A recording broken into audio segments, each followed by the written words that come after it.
Hello and achievers salute to all. और आप देखना शुरू कर चुके हैं द अचीवर्स टॉक।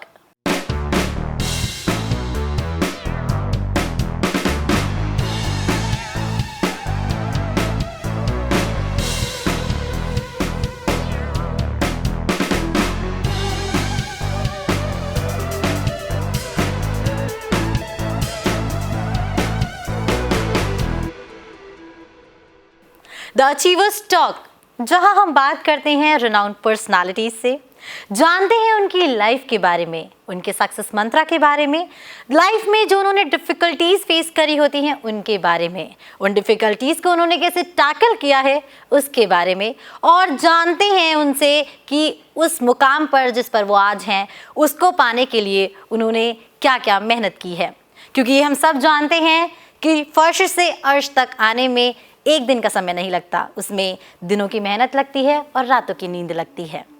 आज हम बात करेंगे एक ऐसी ही रिनाउंड पर्सनालिटी के साथ में जो मेरे शहर की जानी मानी प्रिंसिपल हैं, and she is none other than the principal of Dayawati Modi academy, doctor Ritu Diwan.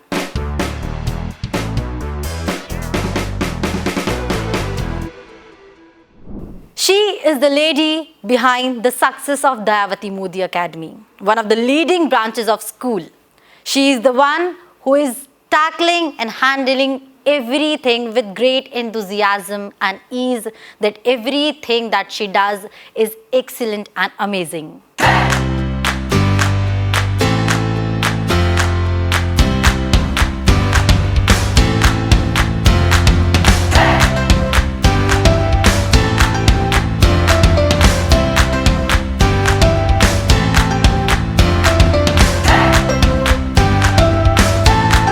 Nineteen 1964 Amritsar Punjab में जन्मी डॉक्टर रितु दीवान बचपन से ही प्रतिभावान है। इनकी माताजी अध्यापिका थीं, सो घर में शिक्षा का माहौल था। संगीत सुनने और चित्रकारी का शौक रखने वाली डॉक्टर रितु दीवान की स्कूलिंग सेंट थॉमस मुंबई और सोफिया गर्ल्स स्कूल मेरठ में हुई। शिक्षा के क्षेत्र में आगे बढ़ते हुए इन्होंने कई अलग अलग भाषाएं सीखी, जैसे Russian, English, Gujarati, Marathi. Russian language में तो इन्होंने डिप्लोमा कोर्स भी किया। इनके जीवन के सफर की नई शुरुआत हुई 1988 में, जब इनका विवाह मेरठ में सीए संजीव दीवान से हुआ। अब डॉक्टर रितु दीवान मेरठ में आकर ठहर गईं। अलग अलग स्कूल्स में अनेकों भविष्य के विधाताओं को तैयार करने के बाद जब इन्होंने दयावती मोदी एकेडमी में प्रिंसिपल के तौर पर अपना कार्यभार संभाला, तो अपने अनुशासन और शैक्षिक अनुभवों से नए पौधों को सींचना शुरू कर दिया और डीएमए को बुलंदियों पर लाकर स्थापित कर दिया। आज मेरठ और आसपास के शहरों में अभिभावकों को अपने नौनिहालों के लिए पहली पसंद में शुमार दयावती मोदी एकेडमी डॉक्टर रितु दीवान के नेतृत्व में नित नए आयाम गढ़ता हुआ आगे बढ़ रहा है। इसका पूरा श्रेय डॉक्टर रितु दीवान अपने विद्यालय के अध्यापकों और हर उस कर्मचारी को देती हैं जो डीएमए में पढ़ रहे हर बच्चे के प्रति पूरी कर्मठता और ईमानदारी के साथ पूर्णतः समर्पित है।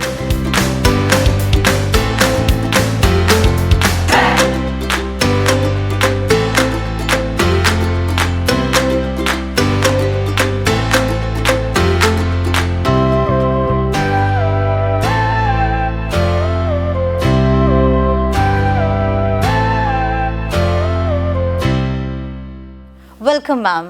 Welcome to our show, The Achievers Talk. Thank you, Anushka. Ma'am, it is literally an honor for me to interview you.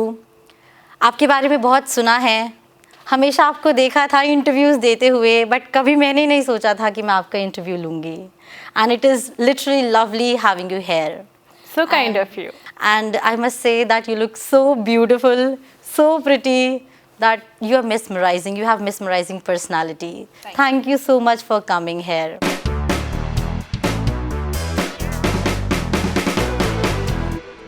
So ma'am, मुझे ये जानना है, मैं ये जानना चाहती हूँ आपसे कि हमारा बचपन में जो सपना होता है कि मुझे डॉक्टर बनना है, मेरा स्कूल टाइम पे कुछ सपना है, मेरा कॉलेज में कुछ सपना होगा, फिर मैंने पोस्ट ग्रेड करी, मेरा कुछ सपना है, तो क्या आप हमेशा से एक प्रिंसिपल बनना चाहती थी? जी नहीं, ऐसा तो नहीं है। मैंने अपनी मम्मी को देखा था और वो टीचर थीं और उनके पास जब बहुत सारी चीज़ें बांटने के लिए थी और बच्चे घर पर आके उनसे पैर छूकर बहुत सारा आशीर्वाद लेते थे, तो मैं उन्हीं बच्चों के साथ बैठकर मम्मी का वो रोल देखती थी, उनका वो ऑरा देखती थी, तो मुझे लगता था कि कहीं ना कहीं टीचिंग एक बहुत नोबल प्रोफेशन है। तो मैं कभी आगे जाकर सोचूंगी कि मैं टीचर बनूं लाइफ में। जी मैम, बिल्कुल। Having your mother as an inspiration, it is like the wonderful thing. हम वरना ऐसा सोचते हैं कि कोई इंसान बहुत बड़े मुकाम पर है कि अगर ये टीवी पर आ रहा है तो मैं उसको आइडलाइज़ करूं, but there are very few students जो अपने पेरेंट्स को आइडलाइज़ करते हैं, and you are one of them. It is literally an inspiration for me. And ma'am, मैं जानना चाहूँगी कि ऐसा होता है कि टीचर के लिए हमको पता है कि हमें बीएड का एग्ज़ाम पास करना है, टेट का एग्ज़ाम पास करना है, प्रिंसिपल के लिए भी ऐसा कोई एग्ज़ाम होता है कि ओके मैंने ये वाला एग्ज़ाम दे दिया तो मैं प्रिंसिपल बन जाऊँगी? बिल्कुल होती है। देखिए, कोई भी काम करने के लिए पहले हमें उसकी एजुकेशन और उसकी नॉलेज पूरी तरह से चाहिए। जी। So I was a PGT, that is called a postgraduate teacher in Dayavati Modi Academy. I don't think you would know, for 14 to 15 years, and I taught English to children. Okay, ma'am. So that was the time when I got an opportunity to touch so many lives. I think 15 batches. Agree, ma'am. Yes, A huge number. Yes, they passed out. And the bonding that I had with them, the connect that I had with them, it was superb. So it was at that stage I thought that I should take it further and step into administration, because if I can impact in one batch, I can impact 200 children. Yes, ma'am. And if I am going to step into administration, that is the time I will be able to impact the entire school. Yes, ma'am. And when you see the school around you, you want to do certain changes, you want to bring out a lot of things which are opportunities for children. Yes, ma'am. Which as a teacher is not possible. Agree, ma'am. For that, I empowered myself, I educated myself, and I stepped into vice principal's role. I played that for 6 years. Okay, ma'am. And that was in Delhi Public School.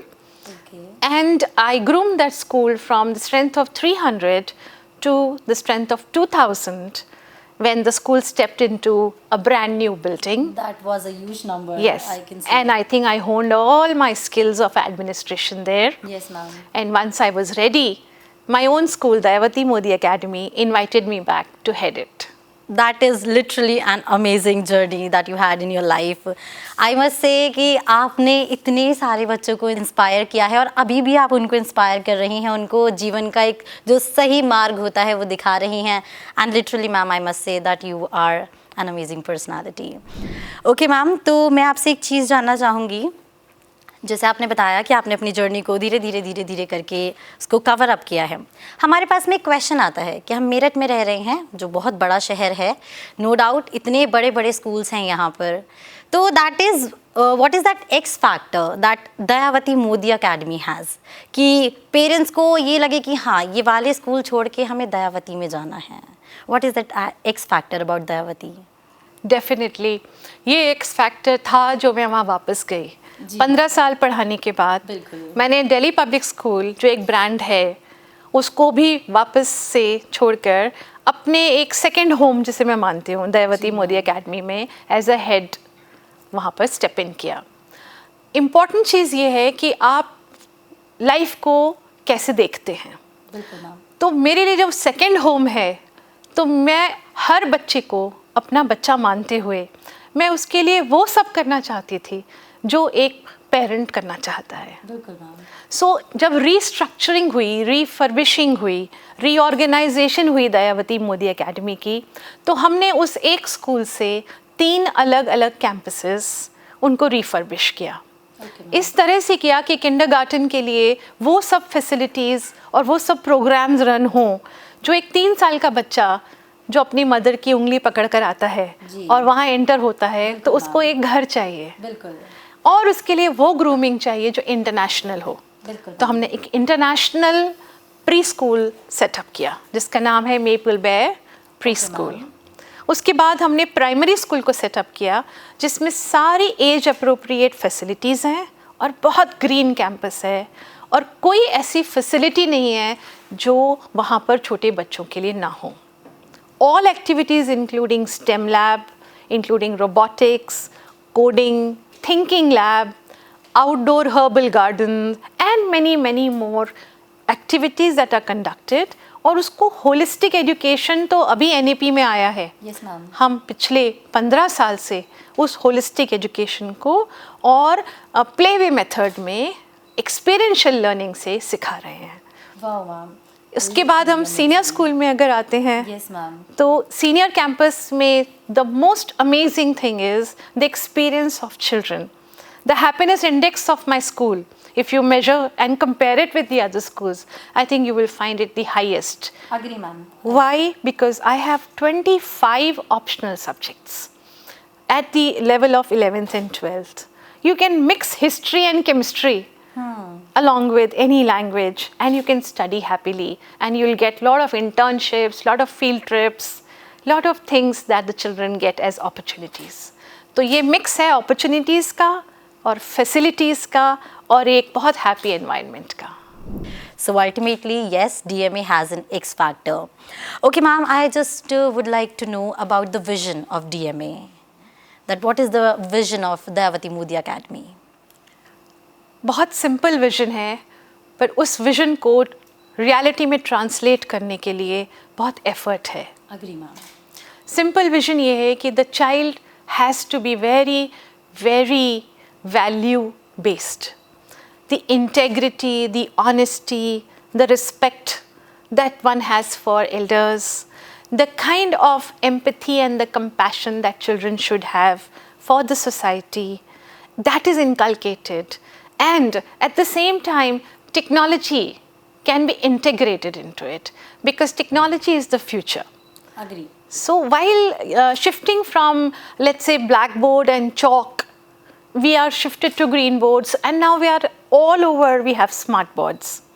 So when we talk of smart boards, we want smart kids, and we want the smartest teachers. Yes, ma'am. Because we all need to walk hand in hand. Agree, ma'am. So they are trained, efficient, and at the same time, I must let you know that technology is going to give us a global vision. Yes, so ma'am, my for sure. child who passes out, he should be compassionate, he should be sensitive, he should be intelligent, he should be a thinking individual, and a global citizen who makes waves globally.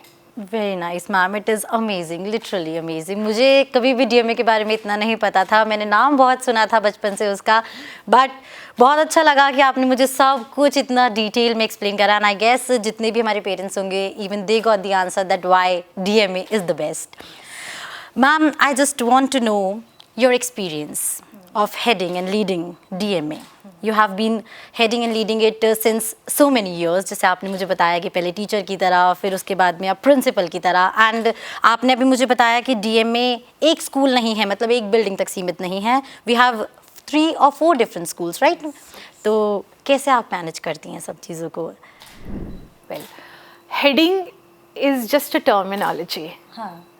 मैं एक leader के लिए ये समझती हूँ कि मैं एक सर्विस की फ़िलॉसफी लेके चलती हूँ. जितना मैं सर्व करूँगी और जितना मैं नीड्स को समझूँगी और इन नीड्स को फुलफ़िल करते हुए सबकी खुशी का एहसास करते हुए मैं चलूँगी, तो शायद उसको ही लीडिंग कहा जाएगा. बिल्कुल मैम. और उस लीडरशिप में leading from the front, yes, क्योंकि हम फेस हैं स्कूल का, बट सबसे इम्पॉर्टेंट है एक एनवायरनमेंट बिल्ड करना जहाँ फैमिली फीलिंग हो. Agree ma'am. जहाँ हर किसी के घर की प्रॉब्लम हो, या किसी क्लासरूम की प्रॉब्लम हो, या किसी बच्चे ने जो अनकही प्रॉब्लम हो. There are so many problems which are swimming in the eyes, but the child is not able to open the mouth. He may just avoid. So that is where you have to understand, you have to step in, you have to understand what is going on. Yes, ma'am. And without having any word, you know what the child wants, and like a mother, you fulfill it, and then go and hug him and ask, is everything all right now? Yes ma'am, I agree, क्योंकि schools जो हैं हम कह सकते हैं कि वो कहीं ना कहीं पढ़ाई तक या खेल तक ही सीमित हैं। कोई किसी के पर्सनल लेवल पर बात नहीं करना चाहता, कोई बच्चों को नहीं समझना चाहता, and this is the I guess this is the problem जो बच्चे फेस भी करते हैं अपने स्कूल लाइफ में। But ultimately DMA is dealing with it, and इतना अच्छा एक्सपोजर मिल रहा है बच्चों को, it is literally amazing. So आज के इस एपिसोड में हम बात कर रहे हैं डॉक्टर रितु दीवान से, principal of Dayawati Modi academy, और अभी हम जानेंगे मैम से और भी क्वेश्चंस के जवाब। तो आप लोग बने रहिए और देखते रहिए द अचीवर्स टॉक।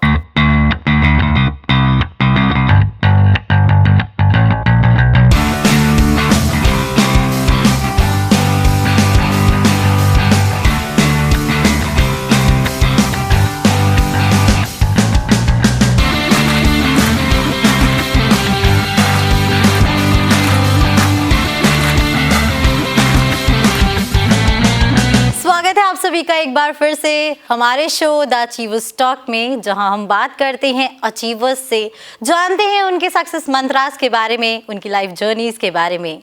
और आज हमारे साथ में हमारी गेस्ट है principal Dayawati Modi academy doctor Ritu Diwan. Ma'am, अभी हमारे सिस्टम में एक न्यू एजुकेशन पॉलिसी का इंट्रोड्यूस हुई है, वो जैसे आपने बताया कि आप लोग काफ़ी टाइम से उसको चलाते आ रहे हैं, तो आपको क्या लगता है कि ये बाकी स्कूल्स के लिए भी अच्छा है, ये न्यू एजुकेशन पॉलिसी जो है? आपका क्या टेक है उसके ऊपर? It is an amazing policy and it was actually required for a long time. And I'm very happy that the government has thought about changing the education policy. And with so many stakeholders, so many suggestions, the final draft that has come up is really good for the child's growth. बहुत ज़रूरी है कि बच्चों को holistic development मिले, जो इसका एक क्रक्स है। Playway method, experiential learning, concept based learning, and सबसे इम्पॉर्टेंट इसमें जो है वो है कि बच्चा जब स्कूल में एंटर होता है 3 साल का, उससे लेकर जो पहले 5 साल हैं उसमें बच्चे की जो लर्निंग होती है वो सबसे क्रूशियल होती है, क्योंकि ब्रेन डेवलपमेंट होता है। Yes ma'am. तो वो 5 साल का जो पीरियड है उसमें बहुत इम्पोर्टेंस दी गई है एजुकेशन पॉलिसी में। तो ये जो ब्रेकअप है 5+3+3+4, ये बहुत अच्छे से सोच समझ कर दिया गया है, और होलिस्टिक तरीके से जब बच्चे की ग्रूमिंग होती है तो पर्सनालिटी के सभी ट्रेट्स पर ध्यान दिया जाता है। तो 3 साल से लेकर 7 साल का बच्चा हमारे पास जब है तो हमें बहुत ध्यान रखना है कि वो अपने हाथों से उसकी फाइन मोटर स्किल्स, उसके जो ग्रॉस मोटर स्किल्स और उसकी जो मेमोरी है उसको एनहांस करते हुए उसको म्यूज़िक से, पेंटिंग से, सैंड आर्ट से, हर चीज़ से इतना एक्सपोजर मिले कि बच्चे की हर तरीके से ग्रोथ हो। और पेरेंट्स को भी साथ में ही हेल्प मिलती है कि कैसे घर पर रहते हुए भी बच्चा वहाँ पर जाकर भी एजुकेशन को कंटिन्यू कर सके। मैं आपको एक एग्जांपल देती हूँ। जैसे कि हम पैटर्निंग एंड सॉर्टिंग कराते हैं, ये हम 5 साल के बच्चे को कराते हैं। स्कूल में टेबल पर होती है, पैटर्न्स होते हैं, सॉर्टिंग होती है। अब घर में कैसे हो, तो हम मम्मी जब किचन में काम कर रही हैं तो मम्मी राजमा, लोबिया, दाल साथ में दे देती हैं बच्चे को कटोरी में कि अलग अलग ग्रुप्स बनाओ, ये राजमा का है, ये लोबिया का है, ये दाल का है। जब मम्मी वॉशिंग मशीन के पास खड़ी हैं तो हमारी तरफ से ये जाएगा होमवर्क कि वाइट्स और कलर्ड क्लोथ्स को सेपरेट करो। तो ये एक कॉन्सेप्ट जो है ये हमारी रियल लाइफ से जुड़ता है। ये है न्यू एजुकेशन पॉलिसी। जब भी कोई पढ़ाई हो तो प्रैक्टिकली और रियल लाइफ में कैसे वो बच्चा लेके जाए, जो आज की पॉलिसी में नहीं है। जी मैम, बिल्कुल। फिर हम प्राइमरी में आते हैं तो अनदर 3+5 है। वहाँ पर भी हमारी एक्सपीरियंस के साथ लर्निंग हो। हर्ब्स के बारे में सिखा रहे हैं तो हर्ब गार्डन बने, बच्चे जाकर तुलसी के लिए, हल्दी के लिए रिसर्च करें, उसके ऊपर पूरा प्रेजेंटेशन करें, IT प्रेजेंटेशन करें। तो हमारी इंटीग्रेटेड अप्रोच हो जाती है जिसमें हम सब सब्जेक्ट्स को मिलाकर इंटरडिसिप्लिनरी प्रोजेक्ट्स करें, आर्ट को साथ में लें, म्यूज़िक को साथ में लें, और प्राइमरी में ऐसे हंसते खेलते पढ़ते चले जाएं कि पता ही नहीं चले कि हमने इतने सारे सब्जेक्ट्स एक साथ पढ़ लिए हैं। जी मैम, बिल्कुल। साथ साथ ही हमें IT, क्योंकि न्यू एजुकेशन पॉलिसी में आईसीटी को बहुत महत्व दिया गया है। तो आईटी की skills, coding skills, artificial skills, thinking skills, ये सब इंटीग्रेट होते हुए बच्चा 8th तक आ जाता है, नेक्स्ट 3 इयर्स को पार करता हुआ। और मल्टीलिंग्विज्म, ये एक बहुत बड़ा इसका कंपोनेंट है न्यू एजुकेशन पॉलिसी का, कि सिर्फ अंग्रेजी को महत्व ना देते हुए हमारी हिंदी जो हमारी राज और राष्ट्रभाषा है, और जो हमारी और भाषाएं हैं, जैसे हम जिस भी स्टेट में रहते हैं वहाँ इतनी सारी भाषाएं बोली जाती हैं, सभी भाषाओं को उतना ही महत्व दिया जाए कि बच्चा उस हिसाब से पढ़े कि उसको जिसमें कंफर्ट हो, उस लैंग्वेज में वो मेडिकल भी कर सके आगे जाके, उस लैंग्वेज में जाके वो कोई भी करियर चॉइस भी लेता है तो मटेरियल हो पढ़ने के लिए, और यूनिवर्सिटीज़ हो उस तरह से पढ़ाने के लिए। जी मैम। और फिर जो सीनियर स्टेज का एनईपी है वो सबसे मेरा पसंदीदा है, क्योंकि यहाँ पर अब स्ट्रीम्स खत्म कर दी गई हैं, बिल्कुल। सारी बॉर्डर्स, सारी लिमिटेशंस खत्म हो गए हैं। और अब हम जैसे हम पढ़ते थे तो हमें अगर पीसीबी पढ़ना है, फिजिक्स, केमिस्ट्री, बायोलॉजी पढ़ना है, तो हमें और कोई सब्जेक्ट साथ में पढ़ना अलाउड नहीं था। जबकि मेरा पर्सनल इंटरेस्ट हिस्ट्री में बहुत था, तो अब बच्चा हिस्ट्री और केमिस्ट्री दोनों एक साथ पढ़ सकता है, साथ में पेंटिंग कर सकता है, साथ में म्यूजिक कर सकता है। और ये जो बाउंड्रीज खत्म हुई हैं, ये बच्चों के लिए एक बहुत फ्रीडम हो गई है और करियर चॉइसेस बहुत सारी हो गई हैं। जी मैम, बिल्कुल। और new education policy skill based education को, तो उसमें गैप खत्म कर रही है एजुकेशन और एम्प्लॉयबिलिटी में। तो हमारे स्कूल में बहुत सारे स्किल कोर्सेज शुरू हो गए हैं, जैसे बेकिंग है, फाइनेंशियल मार्केटिंग है। तो ये ऐसे कोर्सेज हैं जिनका आपको सर्टिफिकेट और डिप्लोमा और साथ में इंटर्नशिप भी स्कूल टाइम में ही मिल जाएगी। तो इससे अच्छी पॉलिसी और क्या हो सकता है? दिन मैम, मेरे हिसाब से फिर जो बच्चों को इतना स्ट्रेस होता था पढ़ाई का कि इतना सारा सब्जेक्ट है, ये बस यही सारे टिपिकल सब्जेक्ट्स हैं जो हमको पढ़ने हैं, शायद से वो ख़त्म हो जाएगा अब। क्योंकि मैं देखती हूँ कि जो छोटे बच्चे हैं, इवन जो नर्सरी टू यूकेजी या 5th तक के बच्चे हैं, उनको भी इतना स्ट्रेस है कि वो हमको फर्स्ट आना है क्लास में, हमको सारा सिलेबस कंप्लीट करना है। तो कहीं ना कहीं ये न्यू एजुकेशन पॉलिसी जो है वो उस स्ट्रेस को भी कम करेगा। मैम, अब मैं जानना चाहूँगी आपसे कि आजकल जो टीनेज हैं, अभी तक हमने बात करा कि कहीं ना कहीं उनका जो स्ट्रेस है वो कम हो गया है न्यू एजुकेशन पॉलिसी की वजह से, लेकिन फिर भी देखने को मिलता है कि जो आपके हमारे टीनेजर्स हैं वो बहुत ज़्यादा शॉर्ट टेम्पर्ड हो गए हैं। बात बात पे गुस्सा करना, इवन टीचर्स के साथ में भी आर्ग्यूमेंट्स हो जाने, पेरेंट्स के साथ में आर्ग्यूमेंट्स हो जाने। तो आपका उसके ऊपर क्या टेक है? That what are the problem जिनकी वजह से उनका जो गुस्सा है वो इतना ज़्यादा बढ़ गया है, या जो वो इतने रूड हो गए हैं, उसके पीछे की क्या वजह लगती है आपको? देखिए, हमें बच्चों की गलतियां दिखती हैं क्योंकि हम बड़े हैं, बिल्कुल, पर शायद कॉज कहीं हमारी पेरेंटिंग में ही है। बिल्कुल मैम। तो अग्रेशन जो है वो पूरी वर्ल्ड में ही बढ़ रहा है। आप देख रहे हैं अमेरिका में क्या हो रहा है क्लासरूम्स में। जी मैम। तो इम्पॉर्टेंट ये है कि हम बच्चे को कितना पेशेंस सिखा रहे हैं। जब हम पढ़ते थे तो 9th और 10th में अच्छे मार्क्स आएंगे तो साइकिल मिलेगी, बिल्कुल, हम उस साइकिल को अर्न करते थे पढ़ाई करके। आज बच्चा मांगता नहीं है, उसके पहले बाइक आ जाती है।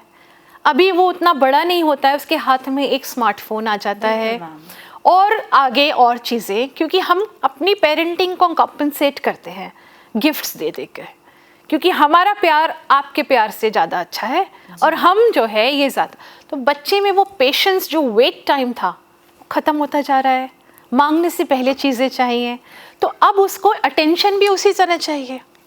तो जब वो अटेंशन लेने के लिए कोशिश करता है तो आगे से किसी के पास टाइम नहीं है, तब इग्नोर होता है तो उसमें गुस्सा आता है। उस गुस्से का सिल्यूशन घर में नहीं है। जब वो पीयर ग्रुप में जाता है तो पीयर ग्रुप में उसकी सुनवाई होती है, आपस में प्रॉब्लम शेयरिंग होती है, लेकिन पीयर ग्रुप में बुलिंग भी होती है, क्योंकि कंपैरिजन बहुत बढ़ गया है। उसकी वजह से स्ट्रेस, पीयर प्रेशर भी आ गया। पेरेंट्स की एस्पिरेशंस बहुत बढ़ गए हैं। सो पेरेंटल एस्पिरेशंस, पीयर प्रेशर, पढ़ाई का प्रेशर, परफॉर्मेंस का प्रेशर और अपने आप से एक्सपेक्टेशंस का प्रेशर, वो सब मिलकर मेंटल हेल्थ को बिगाड़ रहे हैं। तो आज जो हम फिजिकल हेल्थ की बात करते थे, मेंटल हेल्थ की तरफ ध्यान देना ज़्यादा ज़रूरी है। और कोपिंग स्ट्रैटेजीज सिखानी बहुत ज़रूरी है। कुछ टूल्स चाहिए बच्चों को, जैसे माइंडफुलनेस है, मेडिटेशन है, और बच्चों के लिए एक लिसनिंग एनवायरनमेंट। हम बच्चों की बातें सुने, पेशेंस से सुने। सिर्फ सुनने में ही बहुत कुछ ऐसा है जो सुधर सकता है। और हर स्कूल में मेरे विचार से 2 या 3 काउंसलर्स ऐसे होने चाहिए जो सिर्फ और सिर्फ बच्चों से बात कर पाएँ और उनकी प्रॉब्लम्स को सुन पाएँ। दयावती मोदी एकेडमी में हमने एक लेट्स टॉक करके एक्टिविटी रखी है, जिसको जिस विषय में बात करनी है वो स्लिप उस बॉक्स में डाल देता है और अपना नाम नहीं लिखता है, और अगली असेंबली का टॉपिक वही लिया जाता है और उसी पर सब बात करते हैं, और बिना किसी की आइडेंटिटी को लिए हुए हम उस प्रॉब्लम को ऐसे डिस्कस कर लेते हैं कि उस बच्चे को अपने आप ही सॉल्यूशंस मिल जाते हैं। That is literally amazing ma'am. तो हम कहीं ना कहीं ये कह सकते हैं कि पेरेंट्स की काउंसलिंग होनी भी बहुत ज़रूरी है, क्योंकि बच्चे की काउंसलिंग सब कर रहे हैं, बच्चे के ऊपर सबका ध्यान है। गुस्सा भी अगर बच्चा कर रहा है तो हम कह देते हैं नहीं ये गलत है, लेकिन कहीं ना कहीं गलती पेरेंट्स की है, पेरेंटिंग की है, तो पेरेंट्स की काउंसलिंग भी होनी ज़रूरी है। दैट मीन्स पेरेंट्स की, टीचर्स की, हर एडल्ट की। हम कहीं पर भी कोई ब्लेम नहीं कर सकते हैं, पर जो भी एडल्ट्स हैं वो अपने पॉइंट ऑफ व्यू से भी देखें और बच्चे का पर्सपेक्टिव भी समझने की कोशिश करें, और प्रॉब्लम सॉल्विंग। और हम लोग चाहते हैं कि प्रॉब्लम आए ही नहीं, तो इसलिए उसको टूल्स पहले से सिखाए जाएं बच्चे को कि अगर यदि कोई समस्या आती है तो डिस्कशन, और हेल्दी एनवायरनमेंट में डिस्कशन जहाँ कोई आवाज़ ऊंची ना करे। यस मैम, उसी से ही बहुत कुछ रिजॉल्व हो जाता है। यस मैम, बिल्कुल। मैम, आपका एजुकेशन, अभी हमने एजुकेशन के बारे में तो खैर बहुत बात कर ली है, मैं जानना चाहूँगी को करिकुलर एक्टिविटीज़ के बारे में क्या कहना है, क्योंकि Dayawati Modi academy is like the hub of को करिकुलर एक्टिविटीज़। वहाँ पे पढ़ाई के साथ साथ को करिकुलर एक्टिविटीज़ के ऊपर बहुत ज़्यादा फोकस किया हुआ है, और दयावती मोदी एकेडमी से बहुत बड़े बड़े नाम हमारे पास में आए हैं, चाहे वो किसी भी फील्ड में हो, चाहे वो सिंगिंग हो, चाहे वो गेम्स हो, कहीं पर भी। तो आपका उसके ऊपर क्या कहना है? वेल, मेरे हिसाब से एजुकेशन वो है जो पर्सनालिटी को ग्रूम करे। बिल्कुल। तो को करिकुलर एक्टिविटीज़, जिनको अब को करिकुलर भी नहीं कहना चाहिए क्योंकि वो पार्ट ऑफ करिकुलम ही हो गई हैं, वो बहुत ज़रूरी हैं एक बच्चे की पर्सनालिटी को ग्रूम करने के लिए। शायद ही कोई ऐसी एक्टिविटी आप नेम करें जो हमारे यहाँ नहीं है। फैशन डिज़ाइनिंग से लेकर बहुत सारी ऐसी एक्टिविटीज़ हैं, जैसे बेकिंग के लिए हम IHM बच्चों को भेजते हैं। हमारे यहाँ पर रोल मॉडलिंग से लेकर, this is one of the activities, hot seat interviews से लेकर MUN, mock parliament, inter school dances, classical dance, classical music, instrumental music, coding, robotics, artificial intelligence, you name it and we have it. But what's most important is we give impetus to sports, क्योंकि जो भी energy हमारी misdirected हो रही है आज के youth में, वो स्पोर्ट्स के माध्यम से चैनलाइज हो जाती है। तो हमारे यहाँ स्पोर्ट्स बहुत इम्पॉर्टेंट कंपोनेंट है। और मैं आपको बताना चाहूँगी कि दयावती मोदी एकेडमी से शार्दुल विहान, यस मैम, जो सिल्वर मेडलिस्ट है शूटिंग में, बिल्कुल मैम, इंडोनेशिया में एशियन गेम्स से सिल्वर मेडल हमारी कंट्री के लिए लेकर आया। जी मैम। प्रियम गर्ग क्रिकेटर है जी, और अंडर 19 क्रिकेट टीम का कैप्टन। जी मैम। लंदन में जो मैच हुआ उसने कैप्टनसी करी, और आज भी वो ग्रेड 12 का स्टूडेंट है और IPL में खेल रहा है। जी। तो हम ऐसे अनगिनत आपको एग्जाम्पल्स दे सकते हैं जो डिफरेंट फील्ड्स में गए हैं। गुंजन अहलावत हमारा एक स्टूडेंट है, वो पेंगुइन बुक हाउस के लिए कवर डिज़ाइनिंग कर रहा है। तो वो पेरिस से, फ्रांस से पढ़ कर आया है, जबकि वो यहाँ पर PCB का स्टूडेंट था और पेरेंट्स ने बहुत इंसिस्ट करा कि वह साइंस पढ़े। रवि है हमारा एक स्टूडेंट, जिसके पापा से मेरी रोज़ नोकझोंक होती थी। वो कहते थे आप इसे बिल्कुल इनकरेज नहीं करेंगी, ये बच्चा साइंस पढ़ेगा, पर वो आज एक जाना माना कथक डांसर है। तो ये को करिकुलर की अचीवमेंट्स की लिस्ट मेरे पास अनगिनत है, और मैं बहुत प्राउड हूँ कि मैं बच्चों के पैशन को एक डायरेक्शन दे पाती हूँ। ऑल राइट मैम, अब जानेंगे आगे मैम से मैम के फेवरेट फूड के बारे में, मैम के फेवरेट एक्टर के बारे में और फेवरेट म्यूजिक के बारे में भी। लेकिन अब वक्त हो चला है एक छोटे से ब्रेक का, लेकिन आप लोग बने रहिए और देखते रहिए द अचीवर्स टॉक।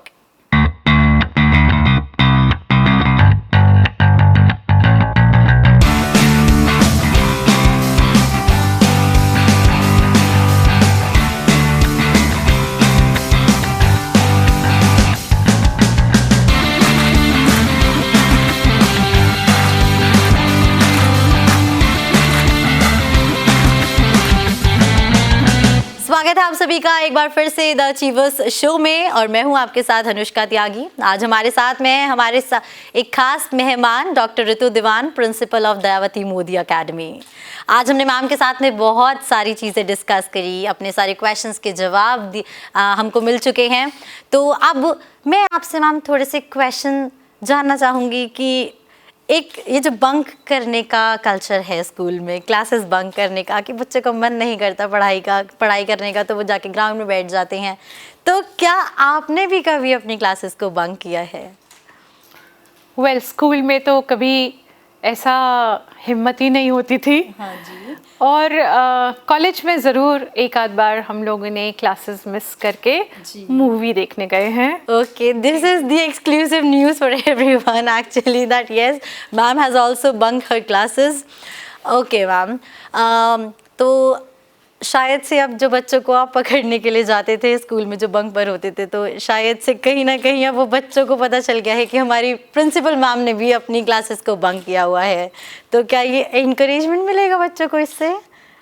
हमारे बच्चे शायद इतने फन-फिल्ड क्लासरूम्स हैं, बंक पर जाना चाहेंगे नहीं, पर यदि जाना चाहते हैं तो हम पूरी क्लास को ही बंक करवा के गेम्स फील्ड में ले जाते हैं। और हमारे यहाँ बैगलेस डेज होते हैं, जिस दिन बैग नहीं लाते और वो बंक पर ही पूरा दिन हम लॉन्स में क्लासेस करते हैं। Very amazing, very nice ma'am. I just want to know about your favourite actor. Okay, well, I'm from that generation when I used to admire Amitabh Bachchan. And now if you ask me, I think I can safely say Ranveer Singh. Wow, amazing. He's amazing actually. Okay, ma'am, your favorite food? Oh, well, I'm an Indian in my cuisine, so North Indian food. Okay, and what about your, what sort of music do you like? I love the music of 80s and 90s. Well, Lata Mangeshkar, Kishore Kumar, and I love to listen to ghazals also. So Jagjit Singh has been my favorite, both for ghazals and bhajans. Okay, and your favorite movie, ma'am? That I'll have to think. Slumdog Millionaire. Oh, okay, fine. That's amazing. Okay, ma'am, I just want to know about a funny moment that you had in your school life or your college life. मतलब बहुत ही ज़्यादा कुछ जो अभी भी आपको याद करके हंसी आ जाती है। Well, बहुत ही फनी मोमेंट। हम लोग क्लास में एंटर हुए थे एक दिन, तो हमें लगा, हम लोग बहुत सीरियस स्टूडेंट्स हुआ करते थे, तो जाके फर्स्ट बेंच पर नोटबुक और पेंसिल और सब लेकर तैयार, टीचर पढ़ाने को तैयार। अटेंडेंस हुआ। कॉलेज में नए नए आए थे इसलिए पता नहीं था कॉलेज कल्चर के बारे में। 10-15 मिनट के बाद जब देखा पीछे मुड़कर तो पूरी क्लास ही गायब थी। बस हम ही 10 लोग जो स्कूल मेट्स थे बैठ के पढ़ रहे थे। तब मेरा पहला एक्सपीरियंस हुआ था कि ऐसे अटेंडेंस के बाद भी बच्चे गायब हो जाते हैं। And we didn't know whether to laugh or to feel bad about. Okay. But I definitely felt bad about the teacher. So this was Dr. Ritu Diwan, the principal of Dayavati Modi Academy. तो ma'am ऐसा कोई message जो आप youth को, अपने teachers को, parents को देना चाहेंगे? ये तो बहुत बड़ा सवाल है, यूथ को, टीचर्स को और पेरेंट्स को। जी बिल्कुल। तो यूथ के लिए तो सच में, क्योंकि मेरे लिए एक रिलीजन, एक मिशन, सब कुछ मेरा प्रोफेशन है, जिसको मैं प्रोफेशन नहीं वोकेशन कहूँगी। मैं बच्चों से ये कहूँगी कि ज़िंदगी जीने के लिए है। जी बिल्कुल मैम। और कुछ भी हो जाए लाइफ में, कभी हार नहीं माननी, और बिल्कुल गोल्स को ऐसे लेके चलिए अपना रोड मैप बनाते हुए, और उसमें साथ में अपनी खुशी भी ढूंढते हुए चलें, और एक्सीलेंस से पहले कहीं नहीं रुकें, डिस्ट्रैक्शन से बचें, और सबसे ज़रूरी है कि जहाँ भी आप प्लांट किए गए हैं वहीं ब्लूम करें। और वहीं पर ऐसा ब्लूम करें कि उसकी फ्रेग्रेंस सब जगह पहुंचे और इस दुनिया को बेहतर बनाएं।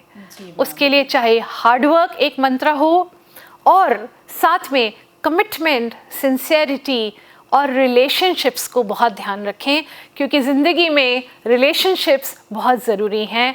हम किसी को गिरा कर आगे ना बढ़ें, सबके साथ आगे बढ़ें। जी मैम, बिल्कुल। And a message For for teachers and हाँ। Parents. My teachers are my greatest strength. They are my team. उनके बिना स्कूल नहीं है। तो उनके साथ तो एक फैमिली फीलिंग, एक ऐसी फीलिंग होती है कि मैं जैसे अपने दूसरे परिवार में बैठी हूँ। बिल्कुल। और बहुत ज़रूरी मंत्र उनके लिए है कि रोज़ अपडेशन हो, रोज़ नया सीखें, रोज़ नया एक्सपेरिमेंट करें। बच्चों के साथ बहुत हार्मनी और खुशी का एनवायरनमेंट क्लास में रखें और इतनी एक्टिविटी बेस्ड पढ़ाएं कि बच्चे 1 मिनट के लिए भी क्लास को छोड़ना ना चाहें। सो इसके लिए हमें बहुत ज़रूरी है कि क्लास को हम इंटरेस्टिंग और बच्चों के लिए बहुत एंगेजिंग बनाएं। उसके लिए चाहे हमें टूल्स यूज़ करने हो, टेक्नोलॉजी यूज़ करनी हो, या ब्लैक बोर्ड यूज़ करना हो, या कभी कभी क्लासरूम भी ना चाहिए किसी पेड़ के नीचे जाके क्लास लेनी हो, वो भी हमें मंजूर है। पर हमारी लर्निंग आउटकम्स हमारे ज़रूर पूरे होने चाहिए। पेरेंट्स ओके, पेरेंटिंग एक बहुत बहुत प्यारा टाइम है। अपने बच्चों को गिफ्ट्स मत दीजिए, चाहे अपने बच्चों को आउटिंग पर मत ले जाइए, चाहे अपने बच्चों के लिए आप रोज़ नए नए खिलौने और रोज़ नए नए कपड़े ना लाएं, पर अपने बच्चों के साथ क्वालिटी टाइम बिताएं, हंसें, बातें करें, उनकी बातें सुने और उन्हें अपने संस्कार ज़रूर दें।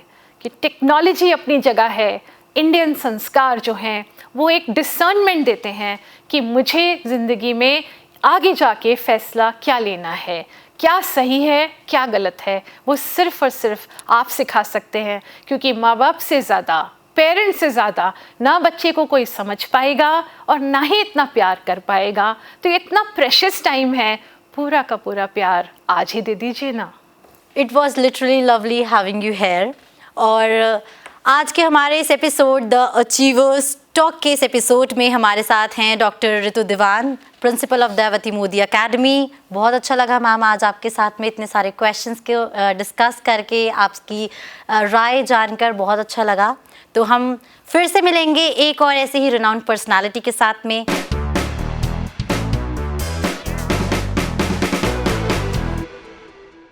तो आज के हमारे इस अचीवर्स टॉक के एपिसोड में मुलाकात हुई डॉक्टर रितु दीवान से, principal of Dayawati Modi academy.